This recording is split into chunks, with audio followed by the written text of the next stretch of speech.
Bismillahirrahmanirrahim. Assalamualaikum warahmatullahi wabarakatuh.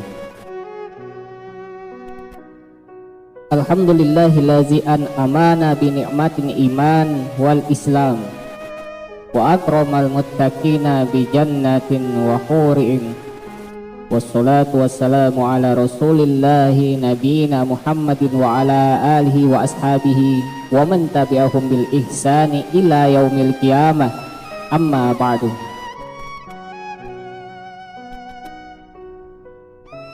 Ma'asyiral muslimin rahimakumullah. Musibah menurut definisi Al-Qurtubi adalah peristiwa yang menyakitkan orang mukmin. Dalam penggunaan bahasa kesehariannya, bagi bangsa Arab sering menggunakan istilah musibah untuk peristiwa bencana, baik bencana kecil maupun bencana besar. Sederhananya, musibah merupakan kejadian yang membawa kerugian dan kejelekan.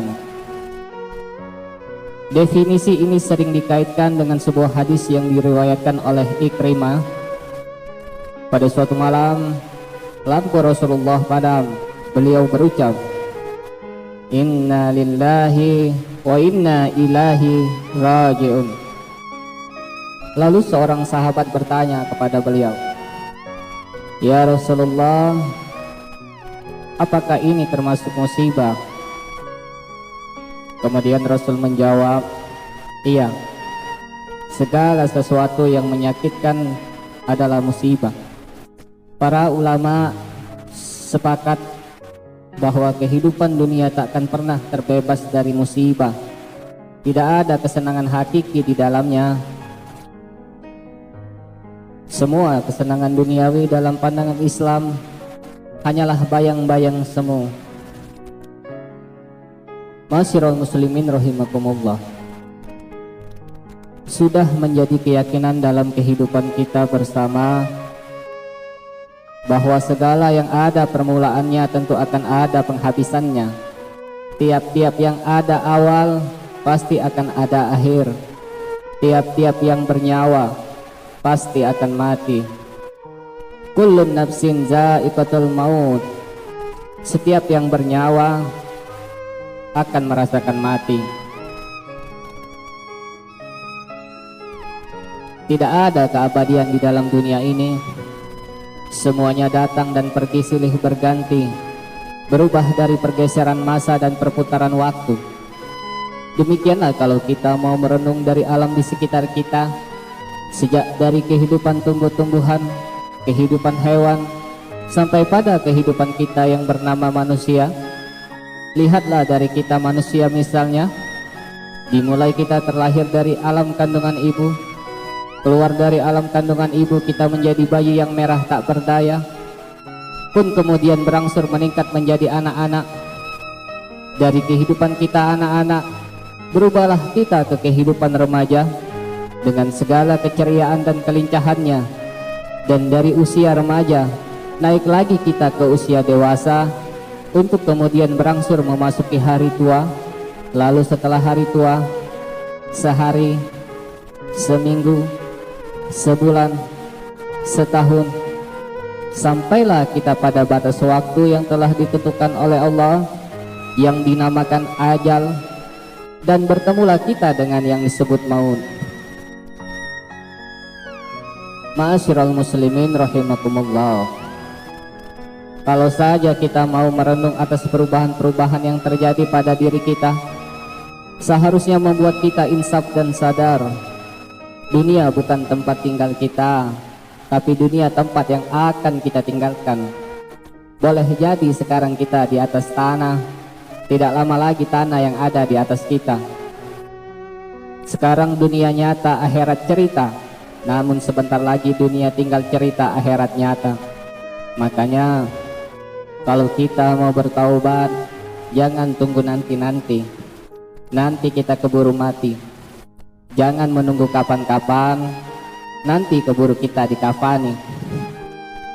Kematian adalah sesuatu yang pasti kita hadapi, sesuatu yang menjadi gerbang dari kehidupan dunia menuju kehidupan yang kekal, yaitu akhirat adalah kematian. Ma'asyiral muslimin rahimakumullah. Ujian tak selamanya menyakitkan. Begitu kata sebagian orang yang mampu memahami ujian secara benar. Bagi mereka, ujian yang pahit akan terasa manis, cobaan yang berat akan terasa indah, bagaikan tangga yang mengantarkan mereka menuju tingkatan yang lebih tinggi. Karena pada dasarnya ujian memiliki 3 tingkatan. Tingkat yang pertama adalah tingkat penyeleksian. Karena ujian adalah ajang untuk penyeleksian, untuk mengetahui siapa yang benar-benar berjuang, yang paling bersabar menghadapi cobaan dan kokoh imannya. Masih segar dalam ingatan kita apa yang dialami Rasulullah Shallallahu Alaihi Wasallam ketika beliau berdakwah di negeri Taif. Dakwah yang beliau sampaikan disambut dengan ejekan dan cacian. Bahkan mereka melempari beliau dengan kotoran unta. Meski begitu, Rasulullah tidak pernah marah. Justru beliau menyikapi dengan penuh kesabaran. Itulah Rasulullah, teladan kita, yang mampu mengendalikan amarah ketika diperlakukan sangat buruk oleh penduduk Taif. Karena beliau yakin bahwa itu semua merupakan ujian dari Allah. Tingkat yang kedua adalah tingkat penyucian. Rasulullah Shallallahu Alaihi Wasallam bersabda, tidaklah seorang muslim tertimpa rasa letih, penyakit, rasa gundah, sedih, rasa sakit, kegagalan, sampai duri mengenai dirinya, melainkan dengan itu Allah menghapus dosa-dosanya. Hadis riwayat Bukhari. Lalu tingkatan yang ketiga adalah tingkat pendekatan, penghormatan, dan peninggian derajat. Tingkatan ini merupakan buah dari penyeleksian dan penyucian. Maka dari itu, berbahagialah kita karena Allah mencintai kita. Jika Allah telah mencintai kita, maka akan diikuti oleh Jibril, kemudian penciptaan para malaikat, kemudian seluruh isi bumi akan menerima kita. Siapa yang lulus menghadapi ujian dari Allah, dia termasuk orang-orang yang dekat pada Allah, dihormati dan ditempatkan pada derajat yang tinggi. Maka tidak aneh jika pada hari kiamat kelak orang-orang yang saat di dunia tidak diberi ujian merasa iri terhadap mereka yang lalu diberi ujian dan cobaan.